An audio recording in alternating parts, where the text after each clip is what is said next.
Nous allons traiter aujourd'hui d'un sujet qui intéresse à peu près tout le monde. En tout cas, tous ceux qui se posent la question de ce qui se passe après la mort, qui sont persuadés qu'il y a une vie après la mort et donc qui veulent savoir où est-ce que cette vie va se passer. Est-ce qu'elle va se passer en enfer? Est-ce qu'elle va se passer au paradis? Donc, qu'est-ce que l'enfer? Qu'est-ce que le paradis? Alors, c'est très important, surtout à cette époque de spéculation et d'infos divergentes, euh, de bien préciser ce qu'est l'enfer et ce qu'est le paradis. Beaucoup de religions parlent de l'enfer et du paradis, pour la simple et bonne raison que une justice par rapport à ce qui arrive dans ce monde et ce que l'on fait est présente dans le cœur des hommes qui tous, évidemment, se disent que une vie de 50, 60, 70 ans, 80 ans, même voire 90, ne, ne suffit pas. Il y a forcément quelque chose après. La qualité de l'homme, que ce soit la complexité de son cerveau, la complexité de l'ADN seulement, ou du cœur, ou du corps humain, ou du monde dans lequel nous vivons, surpasse de très loin le simple temps de vie que nous avons sur Terre. Nous sommes donc voués à quelque chose de bien plus grand qu'une simple vie de quelques dizaines d'années. Et donc, c'est quelque chose de purement euh, intuitif chez l'homme de se poser la question de ce qui se passe après la mort. Alors il y a évidemment d'autres paramètres qui font qu'il se pose cette question, mais ce n'est pas ce que nous allons traiter aujourd'hui. Ce que nous allons traiter, c'est véritablement qu'est-ce que l'enfer et qu'est-ce que le paradis. Alors j'ai souhaité soulever la question parce que quand on regarde d'autres religions, et même quelquefois des religions qui peuvent être chrétiennes, on a des descriptions de l'enfer et du paradis qui, quand elles ne sont pas loufoques, sont véritablement de l'ordre de l'imagination. Beaucoup de religions représentent le paradis ou l'enfer comme des lieux qui seraient imaginables par l'homme, mais des lieux où il y aurait peut-être des ruisseaux qui coulent, où il y aurait peut-être la possibilité de faire des choses de manière illimitée, un peu comme on l'imaginerait sur Terre, mais des choses encore qui restent très limitées en soi par rapport à ce que peut nous proposer le paradis, et donc la vie éternelle avec Dieu. Donc on essaie toujours de restreindre cette vision du paradis à quelque chose d'humain, mais qu'on se dit que c'est un peu comme les petits bonheurs qu'on a sur Terre, mais multipliés par l'éternité. Donc on serait toujours en train d'effectuer des choses que nous aimons de manière illimitée. Nous aurions accès à des choses illimitées. Voilà, on essaie toujours d'adapter ça à la vie sensible que nous avons. Mais en fait, c'est beaucoup plus profond que ça, et ça va encore beaucoup plus loin. Je vais reprendre une expression de saint Augustin. Quand il parle de l'enfer et du paradis, je pense que, en résumant de cette manière l'enfer et le paradis, il dit presque tout. Et il dit en tout cas l'essentiel. Eh bien, il dit ceci. L'enfer, c'est le complet oubli de Dieu pour soi, et le paradis, c'est le complet oubli de soi pour Dieu. Alors, c'est exactement ça. Et en disant cette phrase-là, on résume vraiment, je dirais, 50-60% de la pensée de ce que c'est réellement. Alors certains vont me dire, mais c'est trop simple. Eh bien en fait, c'est en tout cas beaucoup plus simple que ce que beaucoup essayent de raconter et de spéculer sur le sujet. La réalité, c'est que le but initial de Dieu était de nous faire partager cette vision béatifique. C'est de nous faire partager ce bonheur qu'il a au sein de la Trinité. Et donc, il nous a créés pour cela. Alors, forcément, si cela était le but initial, c'était le dessein de Dieu, si il nous fait passer par un autre chemin aujourd'hui, eh bien, c'est pour nous revenir à ce chemin, à ce point de départ initial, qui est la vision béatifique, et donc ce que nous appelons le paradis, c'est-à-dire vivre avec Dieu, voir Dieu, être en totale et pleine communion avec Dieu de manière éternelle. Et donc, on voit que c'est tout à fait logique, puisque c'était le but initial. Mais alors, certains vont se poser la question et se dire, mais qu'est-ce que c'est l'enfer alors, puisqu'il n'y a pas de Dieu? Et pourquoi existe-t-il? Eh bien, à partir du moment où Dieu permet à l'homme le choix, de choisir entre lui et l'homme en lui-même, c'est-à-dire de faire le choix entre notre propre personne, notre ego, le monde matériel, notre moi, ou de faire le choix de Dieu. Eh bien, forcément, si Dieu laisse le choix, alors certains feront le choix, malheureusement, de choisir le monde matériel, leur propre moi, leur égoïsme. Et donc, voudront d'un monde, en tout cas d'un espace, sans Dieu. Alors, forcément, s'il y a un choix, il peut y avoir l'un comme l'autre, alors Dieu respecte ce choix-là. Dieu permet que l'on fasse ce choix. L'amour de Dieu va aussi loin que ça. Il va jusqu'à nous permettre même de ne pas le choisir, de ne pas l'aimer, alors que lui-même nous aime quoi qu'il arrive. Et donc Dieu est quelqu'un de particulièrement obéissant, dans le sens où il ne fait jamais rien contre notre volonté. Si nous ne voulons pas de lui, il ne nous force pas. Si nous voulons de lui, il ne nous force pas non plus. Et c'est un choix vraiment personnel de notre part. Évidemment, il essaie toujours de nous influencer en bien, puisque le but de tout ce qui arrive, c'est évidemment d'être sauvé. Alors, forcément, il essaie de nous faire passer par des choses qui font qu'on va essayer de le choisir. Il peut nous influencer, mais pas nous forcer ou nous tromper, afin que nous choisissions lui plutôt que de nous choisir nous-mêmes. Le but de Dieu est véritablement de nous sauver tous, de nous offrir le salut. Mais il faut que nous fassions ce choix. Alors, certains vont me dire, mais d'accord, le paradis, c'est le complet oubli de soi-même pour Dieu, très bien. L'enfer, c'est le complet oubli de Dieu pour soi. Donc c'est-à-dire qu'il n'y a pas de Dieu. Alors oui, il n'y aura pas la présence de Dieu, il n'y aura pas la possibilité d'entrer en contact avec Dieu. Lui, évidemment, et comme il est omniscient, il voit tout, il entend tout, mais il n'y aura plus de relation avec Dieu. Il n'y aura plus de possibilité que la personne ressente la présence ou le contact ou le lien avec Dieu. Mais parce que c'est ce qu'elle aura voulu. Et c'est ce qu'on appelle aussi le blasphème à l'Esprit Saint. Dans l'Évangile, il est dit que tout péché sera pardonné, hormis celui de le blasphème contre l'Esprit Saint. Le blasphème contre l'Esprit Saint, c'est de refuser, à la fois sur un plan de la connaissance et de l'expérimentation, Dieu. C'est-à-dire que sur Terre, quand on pense, on s'imagine que Dieu existe, mais que ça s'arrête là et qu'on le refuse, mais qu'on ne l'a pas expérimenté réellement, eh bien, on n'a pas encore fait le blasphème à l'Esprit Saint. Par contre, quand on choisit Dieu, quand on a vraiment expérimenté Dieu, et par contre on ne le choisit pas, là, il y a un blasphème à l'Esprit Saint. Et généralement, ce blasphème à l'Esprit Saint se fait à l'heure de la mort, au moment où nous faisons notre jugement et que nous sommes face à Dieu. À ce moment-là, soit nous choisissons Dieu, et donc si nous avons choisi Dieu, c'est très bien, nous sommes sauvés, puisque c'est un choix que nous faisons. Quel que soit le nombre de péchés que nous avons, il faudra en payer le prix, notamment au purgatoire, mais ça c'est un autre sujet. Mais si nous disons non, quand nous avons Dieu devant nous, il y a blasphème à l'Esprit Saint, c'est-à-dire qu'on refuse Dieu directement. Alors forcément, ce blasphème ne peut pas être pardonné pour la simple et bonne raison que c'est un choix de la personne. Dieu ne peut pas pardonner le fait qu'une personne ne veuille pas de lui. Il ne peut que suivre ce choix-là et donc dire à la personne, très bien, j'accepte ton choix, mais je ne peux pas te sauver. Je ne peux pas t'amener dans la vision béatifique là où tu étais destiné à l'origine.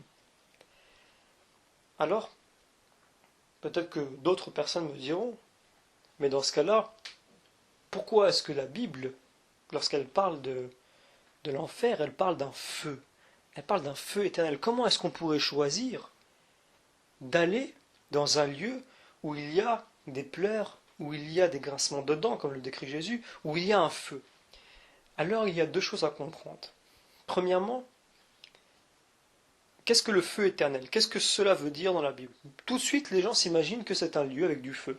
D'ailleurs, c'est comme ça que beaucoup de fausses religions, quand je dis fausses religions, on entend parler des religions qui n'ont pas été révélées, parlent d'un feu. Il y aurait une sorte de barbecue géant où les gens seraient jetés et brûleraient éternellement. Et donc, c'est une mauvaise interprétation de ce qu'est réellement l'enfer. Quand la Bible parle d'un feu éternel, théologiquement, en fait, cela s'explique de la manière suivante. L'homme, d'un côté, est fait de manière naturelle pour aller vers Dieu. C'est inné. Il est attiré par Dieu. c'est quelque chose qui est naturel. C'est une volonté qui émane de l'homme. Quand de l'autre côté, il y a le libre arbitre qui lui dit non à cette volonté, ce sont deux choix qui vont dans des sens inverses, qui se confrontent, qui se frottent.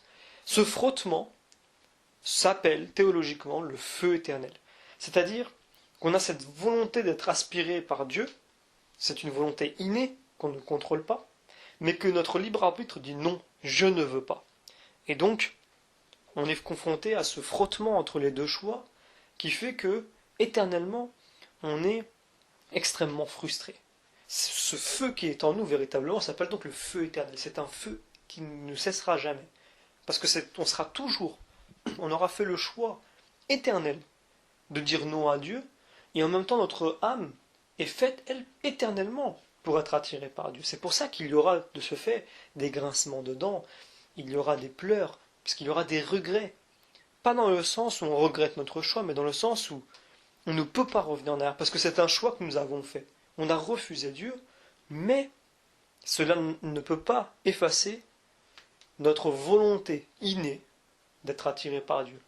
Et donc on sera forcément dans un état où il n'y aura pas de bonheur.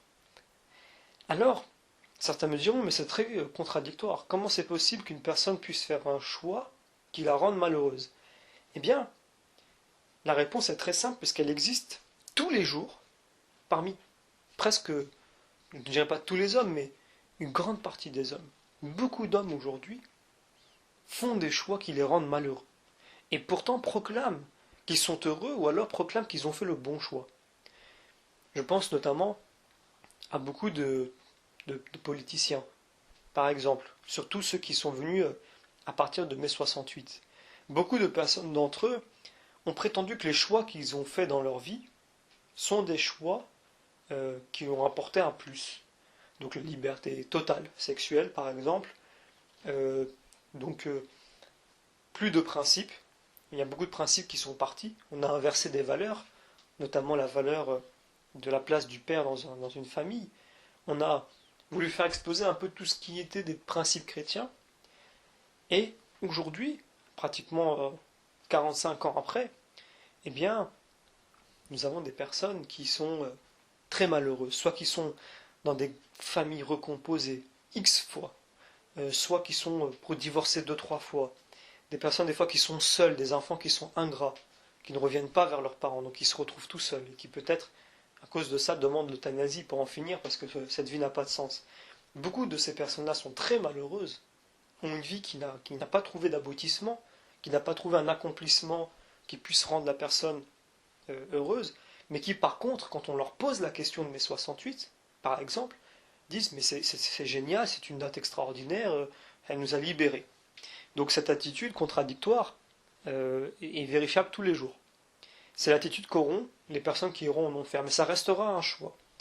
Alors certains diront, mais s'il y a de la souffrance en enfer, personne ne fera le choix de l'enfer. Mais en fait, cette souffrance, elle va émaner de ces personnes-là. C'est-à-dire qu'ils ne vont pas entrer dans un lieu où il y aura du feu et de la souffrance et des choses terribles, mais du fait de leur présence et de leur choix, ils vont créer cette souffrance, ils vont créer cette souffrance que l'on voit sur Terre, et qui est créée tous les jours, par ces personnes-là aussi, par ces personnes qui, par leurs choix, qui sont déraisonnés, créent la souffrance, créent la frustration, et qui pourtant s'y accrochent mordicus. Et donc, de ce fait, on peut bien imaginer que les personnes qui iront en enfer reproduiront exactement la même chose, et auront cette attitude contradictoire. Alors, c'est quelque chose qu'il faut bien comprendre, c'est que pour bien comprendre pourquoi certains feront le choix de l'enfer, il faut se mettre à leur place. Quand une personne met la finalité de toute sa vie dans le bien matériel, dans l'argent, dans l'accumulation de richesses, et donc se complaît dans l'orgueil, dans la vanité, quand elle va se trouver au moment de l'heure de la mort à faire le choix lors du jugement, qu'elle fera le choix entre soit aller dans la vision béatifique, donc au paradis, peut-être en passant par le purgatoire avant, soit d'entrer en enfer, eh bien, ce choix lui sera posé, mais il faut bien comprendre que l'enfer qu'elle regardera, qu'elle aura choisi, sera son paradis, en quelque sorte. Puisque celui qui aime Dieu Celui qui veut vivre avec Dieu, qui veut voir Dieu, son paradis, c'est d'être avec Dieu. Celui qui veut vivre pour soi, pour lui-même, qui veut vivre pour son propre ego, pour son orgueil, son paradis, c'est l'enfer. Puisque dans l'enfer, il n'y a pas de Dieu. Et il n'a pas besoin de Dieu selon les paroles que disait Satan à Adam et Ève. Alors, évidemment, ça sera son paradis, il n'y aura pas de Dieu, il sera son propre Dieu. Donc il fera un choix tout à fait raisonné, puisque là, plus rien ne sera caché, tout sera révélé, avec la présence de Jésus-Christ, la présence de Satan, tout sera révélé, tout sera très clair, ce sera un choix qui sera fait de manière extrêmement consciente, à la fois par la connaissance théorique, mais cette fois-ci par la connaissance pratique, puisqu'il expérimentera cette rencontre avec Dieu directement. Il ne pourra plus dire je crois ou je ne crois pas, puisqu'il ne sera plus dans un état où il faut croire ou pas, puisqu'il l'aura devant lui. On ne dit pas je crois qu'il existe un soleil ou je crois qu'il existe de la matière inerte. Donc c'est quelque chose qui est évident pour tout le monde. Alors, cette personne-là qui aura fait le choix de l'enfer l'aura fait et sera persuadée qu'elle fera le bon choix, malgré les malheurs qui peuvent lui attendre, du fait de ce choix, du fait de l'absence de Dieu, comme elle l'a fait durant sa vie. Donc, on comprend beaucoup mieux cette position contradictoire que cette personne-là peut avoir. Alors, il faut bien comprendre que c'est un choix. C'est purement un choix, ce n'est pas une fatalité. Ce n'est pas la destinée de la personne. Elle est destinée à aller en paradis, elle est destinée à aller en enfer. Non, c'est un choix. Dieu n'envoie pas les gens en enfer. Les gens font le choix d'y aller. Comme il y a sur terre des gens qui font le choix d'une vie sans Dieu, qui font le choix d'une vie morale menée sans Dieu, et qui, malgré toutes les conséquences qui y sont liées à ce choix-là, continuent à s'y accrocher, à dire non, moi je veux m'accrocher à moi, à mon monde matériel, à mon orgueil. Alors, il est évident maintenant de bien qu'on comprend bien que les personnes qui iront en enfer recréeront cette ambiance qu'il y a sur terre, donc des grincements de dents, des pleurs, de la tristesse véritablement, et ils seront dans le feu éternel. C'est-à-dire que éternellement, ils seront attirés vers Dieu, mais éternellement, ils ont fait ce choix qu'ils ne veulent pas. C'est le libre arbitre qui a décidé, le libre arbitre contre l'âme de la personne, contre sa volonté naturelle, innée, d'aller vers Dieu. Alors, c'est aussi pour cela que Dieu nous demande de ne pas juger, dans le sens de ne pas condamner une personne, parce que on ne sait pas quel sera le choix qu'elle fera à l'heure de la mort. On ne peut pas le savoir. Même si une personne sur terre dit je ne veux pas croire en Dieu, on ne sait pas quelle sera sa réaction au moment où elle verra Dieu à l'heure de la mort et qu'elle fera un choix. Elle pourra tout à fait faire le choix de Dieu à ce moment-là, comme elle pourra ne pas le faire. Mais comme nous sommes dans l'absence d'une réponse, eh bien, il est notre devoir de rester à notre place modeste, de savoir qu'on ne sait pas qui est condamné. On peut savoir qui est béatifié, qui peut être canonisé. Quand je dis ça, c'est que c'est bien l'Église qui béatifie, qui canonise, mais on peut donc savoir qui est entré au paradis, qui a accepté Dieu, par le biais d'intercession, par le biais de prières, de miracles qui peuvent être effectués, mais on ne sait pas qui est en enfer. On ne le sait pas. On ne sait pas qui a fait ce choix. Beaucoup de personnes, je pense, que l'on dirait aujourd'hui qu'elles seraient forcément en enfer. Je pense tout de suite, les gens vont tout de suite penser à Judas, à Hitler, à Mussolini, à Lénine, etc. Mais en fait, on ne sait pas qui a fait le choix de l'enfer, qui a fait le choix du paradis. Cela dépendra vraiment du cœur de la personne quand elle sera face au Christ et quand elle sera face à Satan. Ils peuvent très bien avoir fait le choix de l'enfer et dire non, moi je continue dans le malheur que j'ai produit sur terre, je choisis l'enfer. Et d'autres se rendront compte du terrible, terrible fardeau qu'ils ont sur les épaules du fait de leurs actes sur terre et qui iront peut-être au purgatoire alors qu'on sur terre nous dirions nous que c'est impossible que cette personne soit au paradis alors qu'elle peut tout à fait y être. Et donc, quand on comprend bien cela, on se met donc à ne pas juger les autres, c'est très important, c'est écrit. Mais aussi, on respecte le choix des personnes qui ont choisi l'enfer. On est triste évidemment qu'une personne ne choisisse pas Dieu. Mais si Dieu permet aux autres d'avoir un choix, permet à tous d'avoir un choix, qui sommes-nous pour venir critiquer cela ou juger cela. C'est un choix. Dieu l'a permis, nous ne sommes personne pour venir contre. On peut toujours essayer d'influencer la personne, d'essayer de lui parler, de la raisonner, parce qu'elle fait un choix qui ne la rendra pas heureuse. Mais si c'est son choix, c'est son choix. Et il faut le respecter. C'est peut-être difficile à dire comme ça, peut-être difficile à comprendre. Et évidemment, nous sommes comme Dieu, nous qui sommes des enfants de Dieu. Nous voudrions que tout le monde soit sauvé, nous voudrions que tout le monde fasse le choix de Dieu. Dieu le dit dans la Bible. Mais il nous aime trop pour nous forcer. Il veut nous laisser le choix.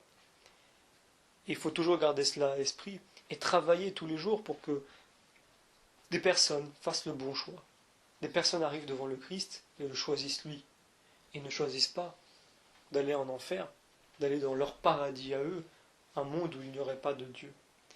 C'est exactement là où Satan veut nous faire tomber. Et donc, c'est notre travail à nous, des pécheurs d'hommes, comme Jésus a pu le dire dans l'évangile à saint Matthieu, tu deviendras un pécheur d'hommes, un pécheur d'âmes. Et donc, c'est notre rôle aujourd'hui. Nous tous, nous sommes des pécheurs d'âmes.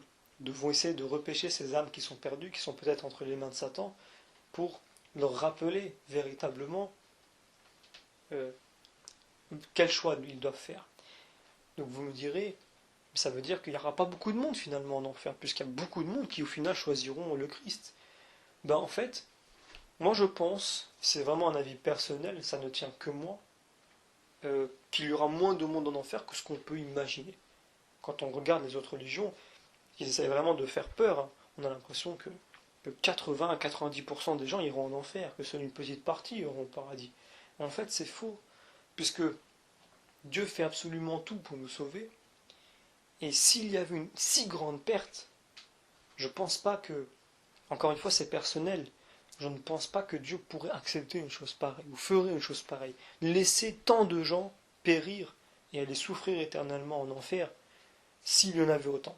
Je pense que c'est de la logique. Nous sommes intuitivement empreints d'une justice qui est à l'image de Dieu, qui est infiniment plus grande. Si nous pensons comme ça, il est évident que Dieu ne peut pas penser moins que ça, ou ne peut pas penser d'une manière beaucoup plus froide que nous. Si nous avons cette chaleur en nous de vouloir que tout le monde soit sauvé, de faire tout en sorte pour que les gens soient sauvés, et tout en étant sûr qu'il y aura quand même une majorité de personnes sauvées, il est évident que Dieu, par analogie, va raisonner à peu près de la même manière quand même. Beaucoup se disent, même parmi les enfants, que c'est pas possible qu'il y ait autant de gens qui iront au paradis. Je pense qu'il faut donner du crédit quelquefois à certaines réflexions des enfants. Moi, un enfant m'a dit ça un jour, il m'a dit, mais je suis sûr qu'on ira presque tous au paradis, il y aura même des animaux. On aura des animaux avec nous, nos animaux que nous avions.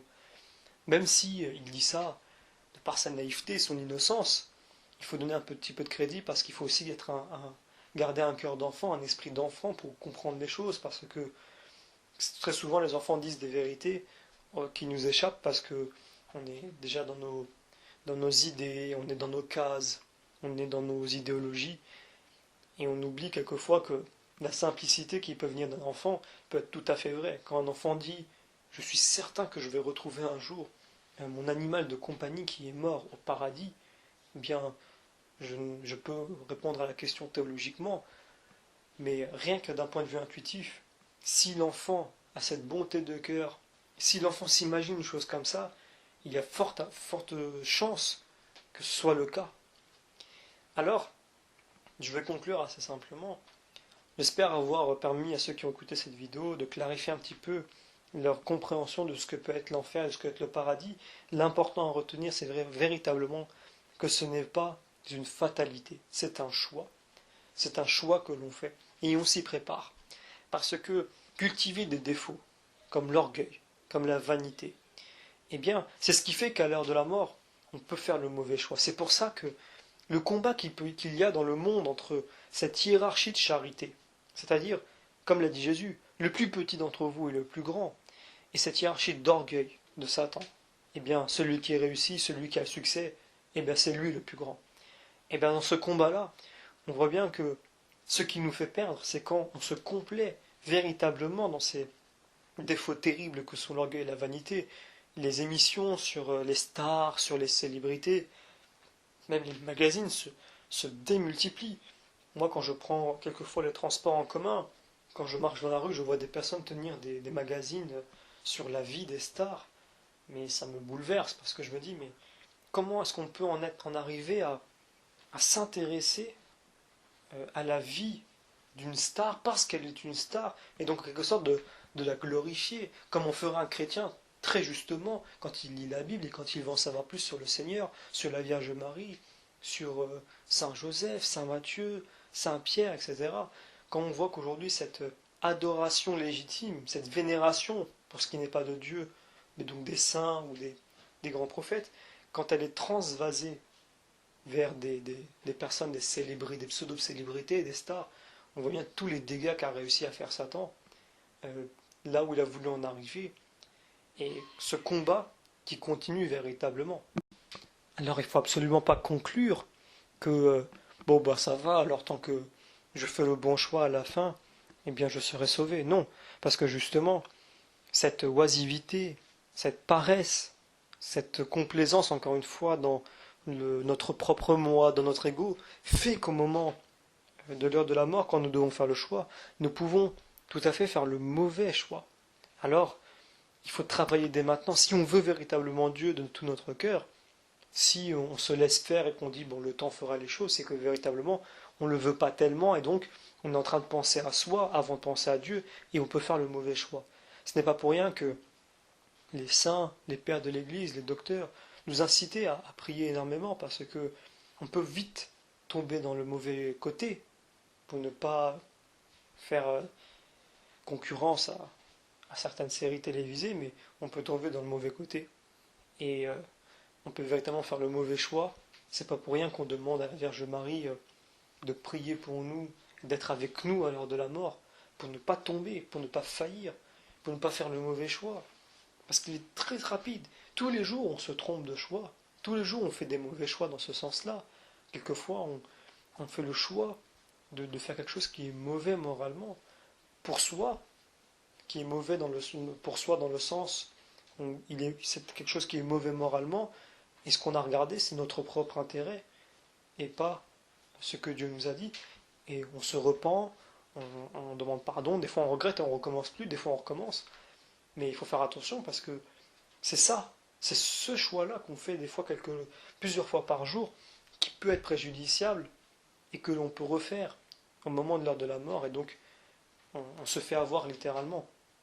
Alors, il faut sans cesse cultiver ces qualités, donc de charité, de partage, d'empathie, d'amour, parce que c'est ce qui fait qu'à l'heure de la mort, quand nous verrons le Christ, nous serons complètement remplis de lui, et là, impossible de faire le mauvais choix. Et donc, quand on voudra vivre vraiment avec lui, et rentrer dans la vision béatifique, et on ne, on ne doutera pas un seul instant, parce qu'on s'y sera préparé toute cette vie, toutes ces personnes qui se préparent, par l'adoration, par la prière, par l'oraison, ne le font pas pour rien, absolument pas pour rien. Parce que la vie que nous avons, ce monde que nous avons, ce monde sensible, est une chance parce qu'il nous permet de créer en nous un cœur capable de recevoir Dieu beaucoup mieux que si on le faisait par exemple au moment du purgatoire.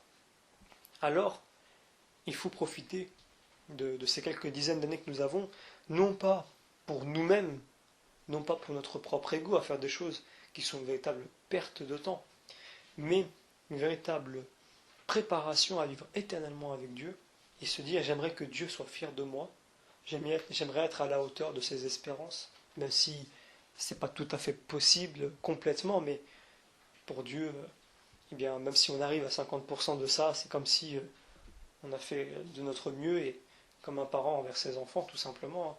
Quand un enfant fait de son mieux et qu'il a réussi à avoir une très bonne note, si c'est pas 20 sur 20, c'est comme si. Alors, c'est pareil, il faut voir notre relation avec Dieu aussi de cette manière. Il sait qu'on ne peut pas réussir à 100%. Il sait qu'on peut se tromper. Il sait qu'on peut tomber. Il sait qu'on, même quand on fait tous les efforts, on peut tomber quelquefois. On peut recommencer à faire la même erreur, regretter, puis recommencer, puis regretter, puis au bout d'un moment peut-être qu'on arrête. mais il est extrêmement patient. Et si on arrive à la fin à ne jamais lâcher prise, eh bien il sera très très fier de nous. Il nous le montrera. Je parle avec des mots humains, évidemment Dieu dépasse tout ça, mais je parle avec des mots humains pour pouvoir représenter.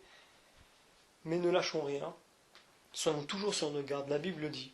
Satan est comme un lion rugissant. Il attend un petit moment de notre part de faiblesse. Il attend un petit moment d'inattention, un petit moment de relâchement pour venir sur nous. Véritablement, comme un lion, pour venir nous faire tomber, nous faire chuter, nous manger vraiment. Et là, par contre, ça peut aller très vite. Et donc, si nous ne sommes pas sur nos gardes, on peut se faire avoir.